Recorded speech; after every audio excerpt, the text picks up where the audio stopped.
బోళా శంకరుడు, పరమశివుడు, ముక్కంటి, అర్ధనారీశ్వరుడు ఇలాగా శివుడికి చాలా నామాలు పేర్లు ఉన్నాయి.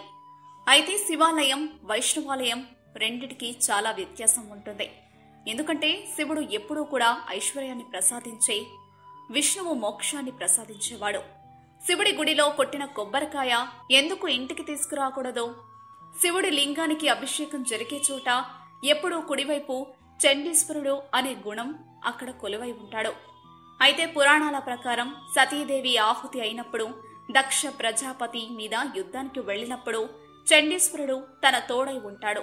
అందుకే శివుడి గుడికి ఏదైనా మనం సమర్పిస్తామో అది సగభాగం చండీశ్వరుడికి వెళుతుంది. అందుకే మనం అక్కడ నుండి కొబ్బరి చిప్ప తీసుకురాకూడదు.